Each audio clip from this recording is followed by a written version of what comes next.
book. Great book. Well, I want to thank you. You know, you have thousands of people outside. It's crazy. It's crazy. It's been like this no matter where we go. It's packed, and I mean, they're going to have, I guess they have 4,000 people outside that are not coming in.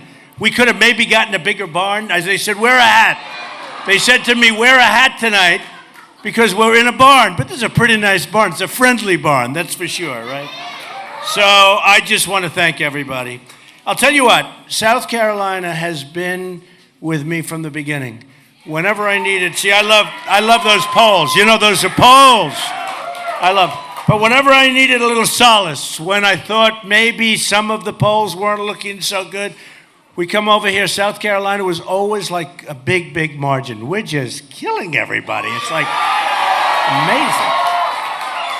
Amazing people. You're amazing people, and it's an amazing state. I want to thank Henry, and I want to thank Peg, and I want to thank Henry Jr., because that is a great family. And to have your endorsement is so respected, and I really appreciate it, Henry. Really, Peg, thank you very much. Really appreciate it. So nice.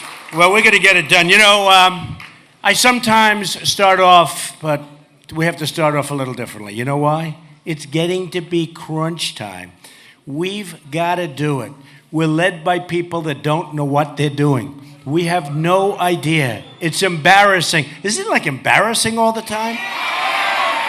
You know, I say we don't win anymore. We don't win. We never win.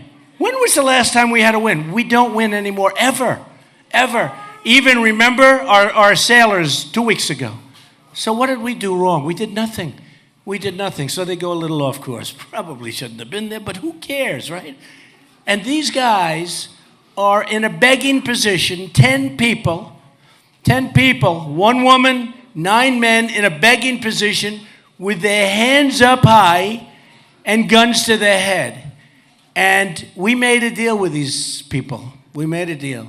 We made a deal where we're giving them $150 billion. Now think of it. You know, the hardest part about taking over that deal, because they got to take over deals. I love to take over bad deals. You buy bad deals, you buy them cheap. Some of the guys, we really do. We have some great business people in this audience. I know about 4 of them. They're killers, okay? I know them. They don't look like much. You know, they come into the T-shirt. I know one of them is a total killer. I said, you look like hell, but the mind is still good. It's one of those. But we have great business people here. And when you look at the kind of deals that we make in the United States, it's like, what are we doing? What are we doing? And we can't keep doing it. It can't happen. So we're going to change things. But it's now getting to be that time. Very soon you're going to get the chance to vote. And, you know, the polls, thank you, darling. I appreciate it. Where is she? She's one stuck in the corner back there. It's an amazing thing. No, it's amazing. You know, in Dallas, we had 20,000, 21,000 people. In Mobile, Alabama, we had 35,000 people. Every place we go. I would have loved it. It's so nice outside. Let's just go outside and do this, right? I don't know. My only problem is these guys, the Secret Service guys, might not love it. I don't know. I love it. But we're going to do things. And the key is we have to mobilize. We have to get out and vote. And every poll shows us so good. Every poll says it's going to happen. And I'll tell you what, once we get there, we're going to beat Hillary. Hillary's not going to be hard to beat. She's not going to be hard to beat. I mean, I assume it's Hillary. I assume. Because I don't know. Is she going to be in the clinker? Is she going to be... I don't know. I mean, General Petraeus, they ruined his life. Over like 2% of what she did. General Petraeus, so many others.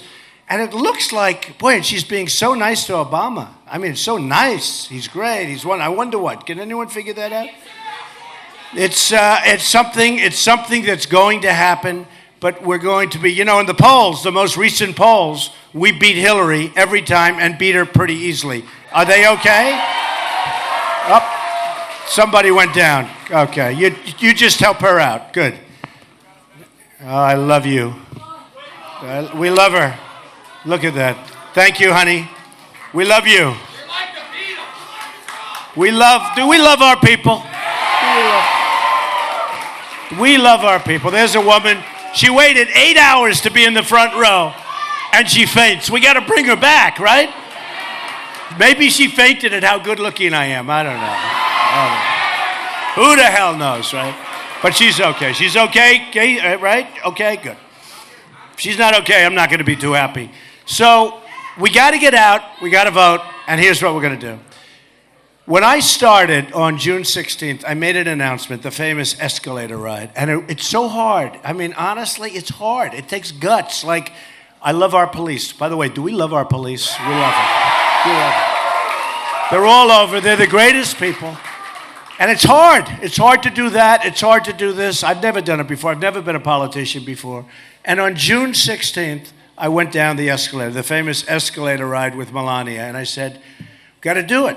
Too many things were happening, too many bad things. You look at our trade deals. In the case of farmers, by the way, how badly are you being treated with the regulations? The farmers in this place and the farmers all over the country are being treated almost as bad as our vets, which are being treated like the worst. You know the vets are being treated like the worst, right?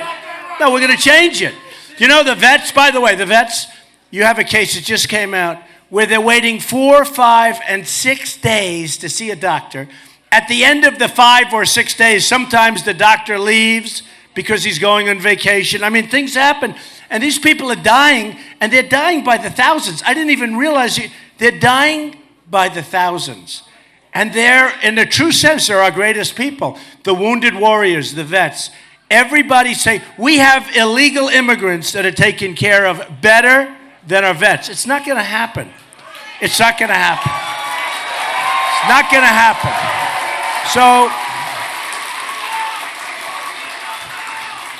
So I made the journey down the stairs and down the escalator, and it looked like they were having the Academy Awards in Trump Tower. I've never seen so many cameras.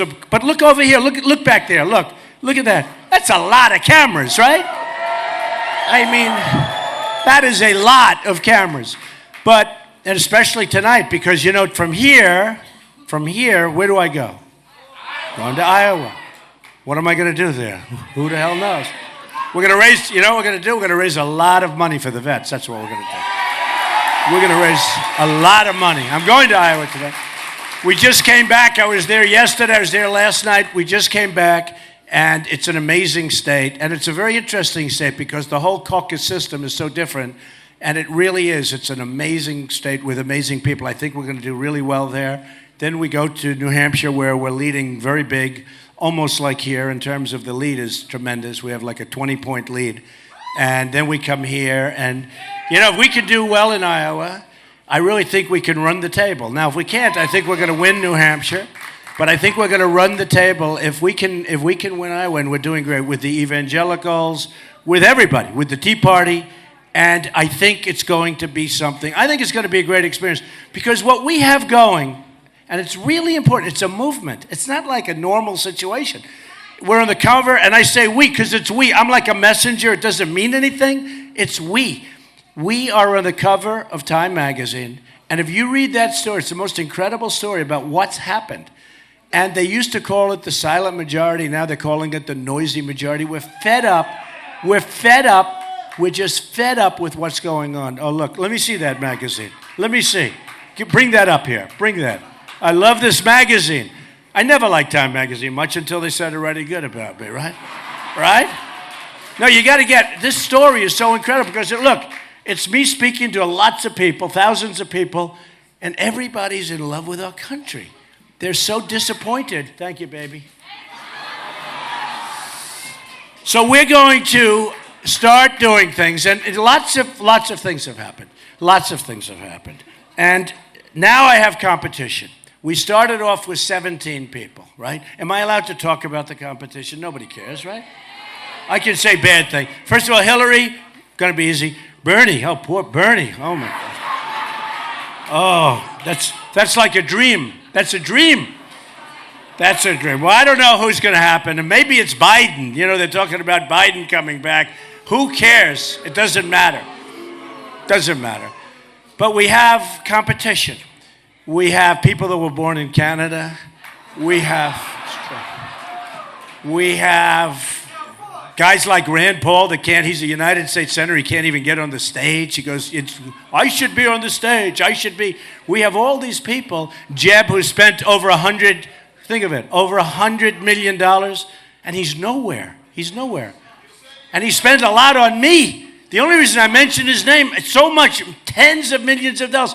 Every time I turn, there's an ad about me. And then I go up in the poll. There's something wrong with these ads because I keep going up in the poll. No, he spends, think of it. He spends $100 million. He's got $128 million that he raised. You know who's putting it up? Donors, lobbyists, special interests. And they go to Jeb, and they go to Hillary, and they go to all of them. They go to Ted Cruz. He's got a lot of oil money put up. And the banks, you know, the loans and all that stuff, right? The loans, the birthplace. There's a whole mess there. There's a big mess going on with Ted. I mean, and his polls are sinking. He's sinking like a rocket. He's nervous as hell. I watched him tonight. But he's hitting me because he thinks that maybe I was not treated fairly. You know that, right? Does everyone agree with that? And you know, in life, because when I fight for you, I'm fighting the same way. You have to be treated fairly.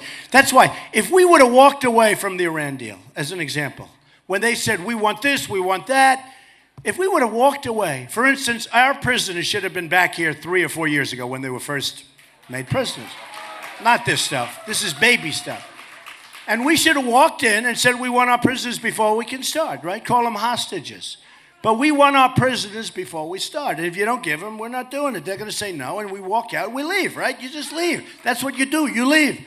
And then you double up the sanctions, and they'll call up within 48 hours, and they'll say, we will absolutely, we'd love to give you your prisoners. And they'll give them.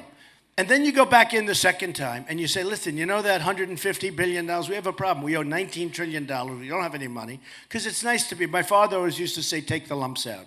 Rather than saying, no, you can't have it. You know, a stupid person goes, no, you cannot have it. You don't have to just say, hey, we don't have any money. It's for no good.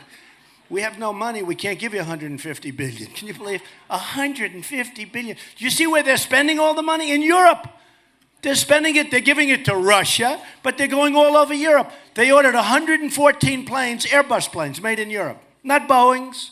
Not Boeings. And did you see Kerry the other night? Our great secretary, right? Secretary of State. He said, no. Well, we would expect some money to be spent, some of the money to be spent on terror. Everyone said, what? Did he just say? In other words, they expect it. We haven't seen it yet, but it'll happen probably. Can you believe this? Here we are. We gave him $150 billion. Did anybody see that? Where he was talking about the money. They expect some of that money will go to terror. And I say to myself, what are we doing? Why are we doing it? And what the hell are we doing? We need great people in our country. We have the greatest negotiators in the world. We have the greatest business people in the world. We have to get with it, folks, or we're not going to have a country left. We're not going to have a country left. So I've been saying about the Iran deal. I love talking about the Iran deal because it's impossible to believe. First of all, it's so simple to understand. They have a 24-day period. So if we think they're building nukes in a certain place, 24 days. What people don't tell you is they have a lot of time before the 24 days kicks in. Think of it, 24 days. Why can't you go in and say, let me take a look, right? Why do you need 24 days? But the 24 days could be months and months because there's a whole process before the clock starts ticking, right? So we have that. Then we have an area where they self-inspect. We think you're building nuclear weapons over there. Could you please tell us? Oh, yes, we will. We'll self. Call up the next day. No problem. We're not building. Isn't it ridiculous, though? I mean, is it just ridiculous? So you look at that, you see that, and it's going on all over the place. Now they take the $150 billion, they start buying missiles from Russia. You believe it? Missiles. Frankly, the 24 days doesn't mean anything. Self-inspection doesn't mean, because the hell do they have to worry about nuclear? With the money they have, they can just buy it. They're going to buy it. And you're going to have nuclear proliferation. And we didn't know. And by the way, for those people, I happen to be one of them, that feel strongly about Israel, Israel is the worst thing that ever happened to Israel is Barack Obama. The worst thing that's ever happened. Worst. So I was endorsed by Carl Icahn, a great businessman, one of our great businessmen, and so many others. In fact, they want to have press conferences, right? And unlike the senator, nobody knows who they are. Some of these guys, they're great. They're brutal, brutal people. You would never want to go there. I'm looking at this young, beautiful young woman. You wouldn't want to have dinner with any of these people, believe me. Is that your father? Huh? You don't want your, believe me. These are not nice people. Who cares? They're great negotiators. We have the greatest negotiators in the world. We have the greatest business people in the world. We're going to use them now. We're going to use them when we have deals with Japan and when we have deals with China. So China, we lose $500 billion a year in trade deficits. $500 billion. How can you do this? By the way, this has been going on forever. It goes on forever. What China, and I love China, they treat me great, I've made great deals with them, I do sell them apartments all the time, I have banks that are in my building, the biggest bank in the world is in one of my buildings, pays me a lot of rent, they love the building, I can't believe they want to say it's got my name on it. I love to put my name on things, I have to tell you. But they came in, I just extended their lease, and I'm rough on China. You know, I respect China. I'm not angry at China, I'm angry at our people, because I wish our people would negotiate the same way. Why should this be? But they come in the other day, the leases has to be extended. So they want to extend. They only want to be in my building. I say, are you sure? You know, I can't even believe it. Because who speaks tougher about China? Look, China, and they know it. They understand it. They understand it's the truth, so therefore they don't mind. China, it's the greatest theft in the history of the world, what they've done to our country. It's true. They've taken our money. They've taken our jobs. They've taken our base. They've taken everything. They've taken so much. And again, it's our fault. It's not their fault. They can get away with it. They talk about free trade. All these guys say, well, Mr. Trump, you're not a free trader. I say, no, you don't understand something. When China puts it in here for nothing, and when I have friends that cannot sell their product in China, because number one, they charge them so much tax, it's impossible to believe. They call it a tariff. But they charge so much tax, impossible to believe. When they do that, folks, it's not fair. It's not fair. We're being ripped off at every single level of government, and that's why we owe $19 trillion. And then we make a budget like we did 2 weeks ago. It's going to add another $2 trillion, right? You see that. She's waving. She's agreeing with me, and she's like really young, and she even agrees. But we can't do this. So we're going to be at $21 trillion. We're going to make this country so strong, so great. Let's start talking about a couple of areas. We are going to create a border. So powerful, right? So powerful. You know, when I started this journey, it's a journey. It's actually a journey. But when I started this journey, I talked about, we're going to build a wall. Who's going to pay for the wall? Tell me. 100%. 100%. All right, we'll talk about that. But when I started, you know, I gave a speech, and I talked about illegal immigration. It was like the world fell in. Nobody was talking about illegal immigration. And then 2 or 3 weeks later, everybody came back. Everybody was sort of coming toward me. They would say, you know, maybe he's right. Then you had the killing of Kate in San Francisco by an illegal immigrant who came in 5 times, shot her in the back. Beautiful Kate, great Kate. And Jamil in Los Angeles, and so many others. The female, the woman, the person, this wonderful woman, she was a veteran, raped, sodomized, and killed in Los Angeles about 3 months ago by an illegal immigrant, and shouldn't have been here. Should have never been allowed to be here. So what we're going to do is we're going to have tremendous borders, and we're going to build a wall. It's going to be a real wall. It's going to be a beautiful wall. It's going to be big, strong. Nobody's coming through the wall. The only way they're coming through is if they come through legally, okay? It's the only way. It's the only way. Or we're just not going to have a country. We're just not going to have a country. So I gave the speech, and I talked about illegal immigration. I talked about Mexico. I talked about a lot of things that turned out to be all true. And all of a sudden, everyone was saying, oh, this is brutal. He's going to fade very fast. Well, you know, up. Remember when the numbers started coming in? I started at 3. I wasn't too happy. I started at 3, then went to 6, then went to 12, then it started just like it was like a rocket ship. Yesterday we had a poll, 42. Can you imagine? 42. Actually, I hate to say, There's one state that is beating you, Florida. 48 in Florida. 48 to 11 to 12 and to 9. I mean, we're at 48 in Florida, which is a very, very important state for us. I mean, really, really important. So all of a sudden, though, these poll numbers start coming in. Then CNN, with all those cameras back there, CNN does a poll, and they say, who's best on ISIS? Trump. By a lot. I don't mean by like even 48. I mean like more. Who's best on security? Who's best on the economy? Trump. I will be the greatest jobs president that God ever created. I mean, it's true. We need jobs. No, I mean, when I look at some of these, thank you, darling. Oh, we're going to take care of women. Do we love women, right? See, here I can say, we respect women, we cherish women, we love women, and thank you, okay? Thank you. Thank you very much. I like this woman. She's fantastic. It's called Spirit. But we are going, and we are going to take care of women. We are going, you know, when you look at women's health issues, I saw where Jeb Bush was asked about it, and he said, no, we don't want to put money into that. I want to put money into that. We're going to put, there's women's health issues that some people don't want to fund. You know that. And we're going to take care of everybody. We're going to take care of everybody. But I'm doing well with women for a lot of reasons, but one thing is they want security in the country. And everybody feels that I will give us the best security in the country, and I will. And we are going to build our military so big and so strong and so powerful, right? There's nobody is going to be taking advantage of us. And you know, it's funny. So with Iraq, everyone said, like, I remember when we had Hillary. She said, I don't like his tone. They're chopping off heads in the Middle East, and she's worried about my tone. I don't like his tone. It's not nice. Okay? It's not nice. And Jeb said the same thing, and they said it the same day. Jeb Bush didn't like my tone. Here's a guy wastes $100 million, right? And he doesn't like my tone.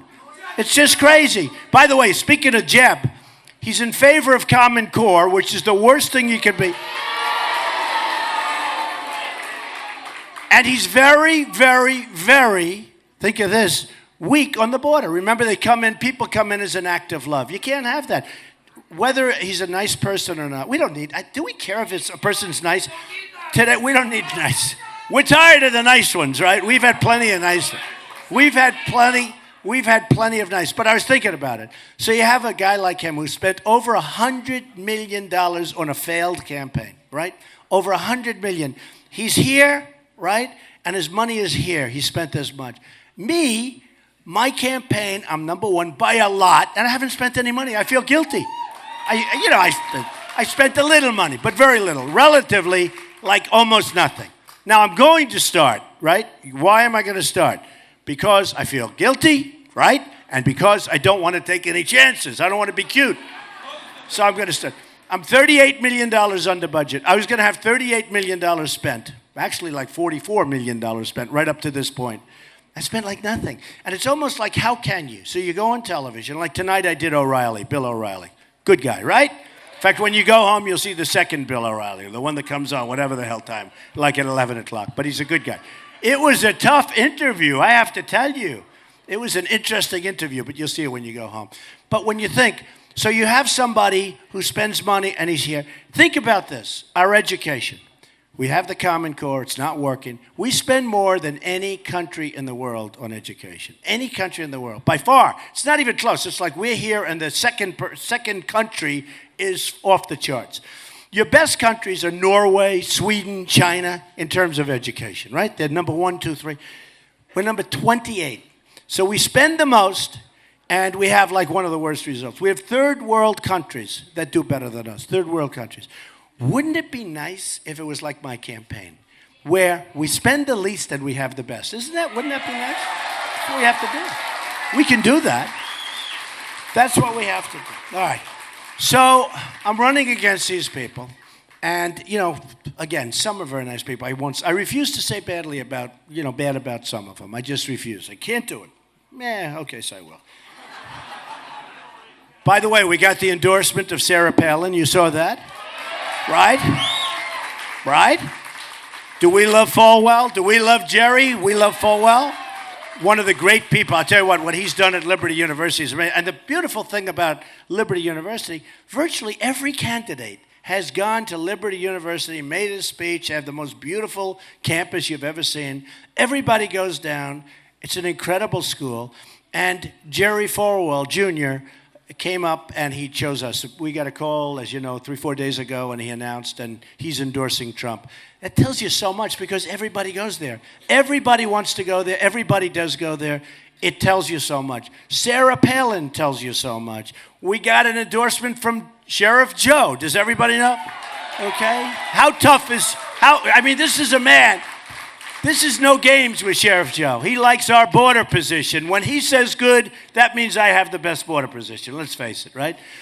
But we have certain people that we have to beat. And we have to beat to get there. But a couple of reasons and a couple of things a lot of people don't even know. I'm self-funding my campaign. I'm not getting money from all these people. So very importantly, I'm putting up, and you know what? I get offered millions and millions and millions of dollars. I feel so foolish not taking it. My whole life I've taken money, right? I want. You're like greedy. I want more. Now I do, but I want it for the United States. We're going to take in money. We're going to take in money. We're going to take it in. We're going to take it in. We're going to bring it in. But I have these candidates, and they say all sorts of things, and much of it's right. Some of it's right. I mean, frankly, some of it's right. One of them, Ted Cruz, is talking about eminent domain. Donald Trump is in favor of eminent domain. And Ted is a good debater, but he's not a good speaker. Do you know what I mean? When you talk to him, it's like you're in a debate. Hello, Donald, how are you? It's like, whoa. No, he's a good debater. I like him. Although, who the hell won the last debate? Did Trump win it? Actually, can you believe we've already had 6 debates? Can you believe how... When I did this, I never debated before. I create jobs, I do deals, I do buildings, I do stuff all over the world. I never debated. So I get on the stage like a number of months ago for the first debate. I had no idea. It worked out fine. I got a very unfair question from somebody, but we don't even talk about that. We don't talk about that. I refuse to talk about that. But every single poll, you know, they have dating, they have everything. They have polls for everything. But they have these debating polls. And every single, I think just about at least, I have to say just about, because if it's like 1 out of 60, I'll have a headline tomorrow, Donald Trump exaggerated. But virtually every single poll, Time Magazine, Drudge, who's a phenomenal guy, by the way, all of these different polls, Slate, they came out and Trump won the debates, every debate. I mean, every debate, right from the beginning, which was great. And then the last debate, when they talked about New York values and New York City values, and it was a terrible thing, frankly, because I was there, and I saw what people went through, and I saw the death, and I saw the destruction. And I'll tell you what, everybody loved New Yorkers. New Yorkers are actually very good people. And they have a lot of energy. They have a lot of energy, high energy, as opposed to Jeb. No, thank you, man. They have high energy. But... So we went in and we have the debates, but they talked about eminent domain, that Donald Trump loves eminent domain. I don't love anything. I mean, eminent domain, here's the story. They take your property because they have to build a highway. They take a piece of it. They might take a corner of it. They might take more of it. They might take less of it. But eminent domain is a taking. Now, when they take your property, they pay you a fortune, if you're smart, because they pay you fair market value for your property. But if you didn't have eminent domain, and did you see these characters, these stupid 22 people? They wrote these things from this dying magazine. It's called the National Review. The thing is dead as a doornail. No, it's dead. They say, we are conservatives. Somebody said, Donald Trump is not a true conservative. I'm trying to say, what's wrong with these people? They're so out of it. So they talk about eminent domain. So without eminent domain, you don't have roadways, you don't have railroads, you don't have hospitals, you don't have schools, you don't have anything. So they say, he loves eminent domain. I don't love it. You need it. You got to build a road. You got to build a highway. You got to build a railroad. Excuse me. All these people like the Keystone Pipeline, right? They all like the Keystone Pipeline. You wouldn't get 10 feet of the Keystone Pipeline without eminent domain, and yet they take ads. Donald Trump likes eminent domain. And this is what I go through. Then we have, and I said to Ted, you have a problem. Ted Cruz was born in a place called Canada. Has anyone ever heard of Canada? Right? He was born in Canada. It's a big problem. Lawrence Tribe, a great constitutional lawyer from Harvard, said it's a problem. It's, unsettled law. I called it unsettled law, meaning there's a big doubt. So you have many lawyers coming up saying it's unsettled law, meaning who knows? Now, the Democrats have already started a suit, but they're going to start a major suit if he ever got the nomination. So how can a guy run for office when he's got this cloud over his head? On real estate, they call it, you know what it is, it's called cloud on title, right? It's got a cloud. It's a cloud on title. He's got a cloud on title. It's called, he was born in Canada. He was a citizen of Canada until 15 months ago. Now, he said he didn't know that. He didn't know. Smart guy. He didn't know. He didn't know he was a citizen of Canada. Here's a guy who was a United States Senator from Texas. He was a citizen of Canada, and he didn't know. So he's got a problem. Then another couple of constitutional lawyers, just yesterday they came out, and they said, no, it's not just, unsettled. It is settled. You're not allowed to do it. You saw that. They came down. You're not allowed to do it. Now, here's the thing. Nobody in this room knows whether you can do it or you can't do it. But it'll take years to figure out in court. And I said go for what's called a declaratory judgment. You go into the court, you ask the court for a ruling because it's unsettled law. You ask the court for a ruling. But how can a guy, and he's sort of in second place, and he's way, way behind, frankly, which I'm very happy about, but how does a guy run and then be very critical of him? He's always critical. How does the guy run? But, of course, everybody's critical. I mean, today I heard a couple of people say such nasty things about me. These are nasty. These politicians, they're all talk, no action, but they are nasty people. They're terrible. But you say to yourself, how does a guy run for the office of president when there's a very major possibility that he's not allowed to do it? It's a real problem. So you got to go and find out. And it has had an impact because I think 36% of the people consider it to be unsettled law, and many of them consider it to be much more than unsettled law. And you have to be able to do it. And I don't like bringing it up, so I won't bring it up, okay? Is that all right? I'm not going to bring it up. But it's a problem, okay? It's a problem. Then, in the case also of Ted, you do a personal financial disclosure form. And you have to sign it, and you're sort of signing your life away. Now, he borrowed a lot of money, as you know, from Goldman Sachs and from Citibank. You have to say that because he wants to be Robin Hood. He wants to convince everybody that he's the most honorable guy in the world, and he's going to fight for you, and those banks aren't going to do anything, and they're not going to. We have the banks totally under control. So he didn't put their banks down. So now it finds out that he had $1 million at very favorable rates from Citibank and from Goldman Sachs. Goldman Sachs, okay? You got to have a problem there, folks. I mean, we have a problem. So the nice part about me is that I don't have any of that stuff. I don't have it. I'm putting up my own. I'm not into Goldman Sachs. I don't care about Goldman Sachs. I built a great company. Very important. When I ran, a lot of people said, oh, he'll never run, right? All these pundits, these geniuses, these people back there, morons. You're morons, okay? No, they're morons. The pundits. Look at these people. They are the worst. They are I think knowingly, too. I think they're probably not actually as dumb as we think. I think they knowingly just say the wrong thing. But you know what happens? Sort of interesting. They said, Donald Trump will never run. He'll never run. Don't worry about it. Well, then I ran. I announced. He said, he announced. Like George Will. He's got the little spectacles, right? Those little tiny. And he looks like a genius because of the spectacles. But if you took the spectacles off this guy, he'd look like a dummy, okay, which is what he is. So anyway, Donald Trump will never run. Then I ran. Then he said, well, he'll never sign Form A. That's where you sign your life away, right? You sign, your name, your life is like over. It's like brutal. So you sign your life away, right? I signed Form A.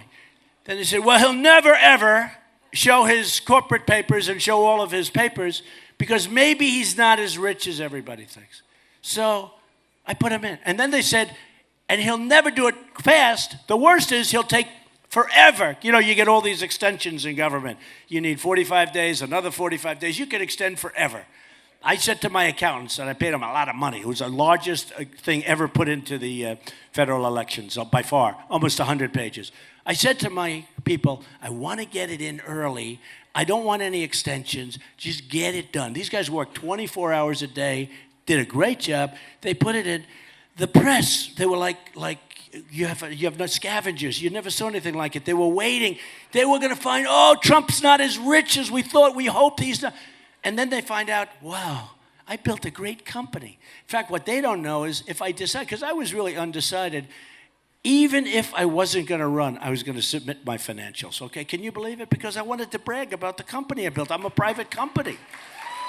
So I built a great company, and it's got some of the great assets in the world. You know, Miami Beach Doral Country Club and so many others. There's Turnberry in Scotland on the ocean, 800 acres on the ocean. And all of these companies, these are great, great buildings. They're great jobs. And I have many other businesses. In addition to writing The Art of the Deal and many books, in addition to The Apprentice, which is one of the most successful shows on television. And by the way, NBC wanted to renew.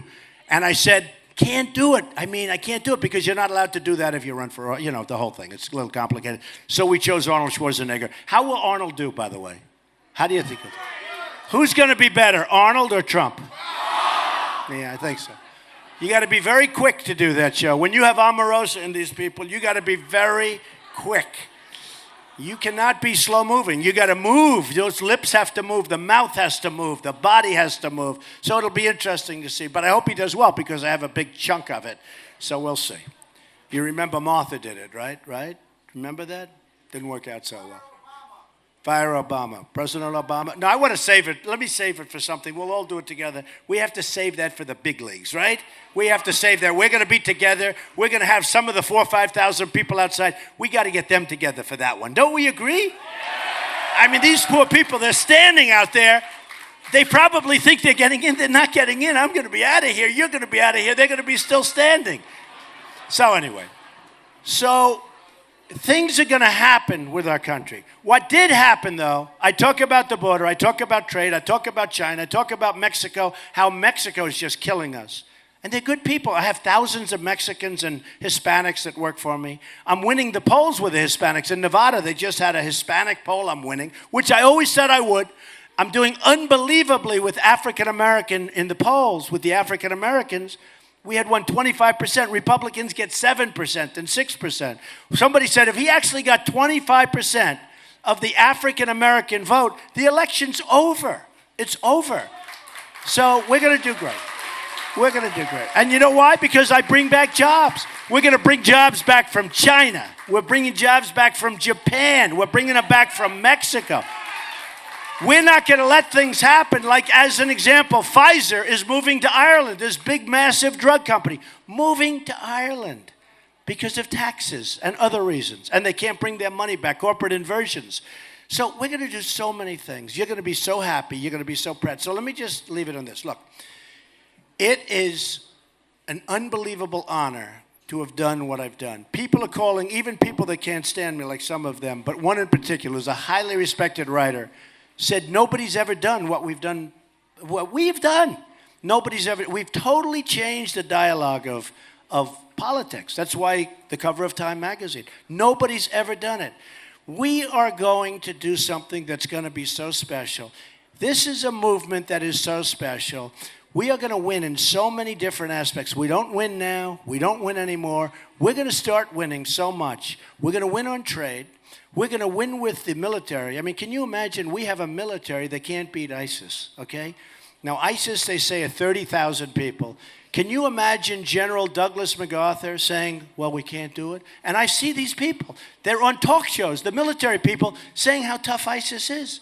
General George Patton, I mean, he would get them before he got over to the talk show, but he doesn't do talk shows, okay? We will have our military great. We're going to take care of our vets so well. We have to take care of our vets. We have to take care of our vets.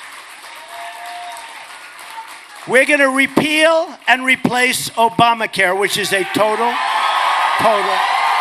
disaster. It's a disaster. We're repealing and replacing Obamacare. You know, I don't know if you see. I mean, I know you see, otherwise you wouldn't have just gone crazy like that. Your premiums have gone up 25, 35, 45%. Your deductibles are worse than your premiums. You never get to use it. You have to die to use it. The Obamacare is a disaster. It's going to die of its own weight because in 17, unless the Republicans give them more money and keep extending, the Republicans are making it possible. You know, look, we know where the Democrats are coming from, okay? We understand that. The problem we have is these Republicans that we send to Congress, and they're hardline. We're going to stop Obamacare. We're going to fight ICE. They're all these hard. Then all of a sudden they get to Washington. They look at the angels on the ceiling. They look at the beautiful columns. They look at the beautiful marble floors, and they just keep raising their hand. What happened to them? That's not going to happen to me. It's not going to happen to me. Not going to happen to me. So I leave you with this.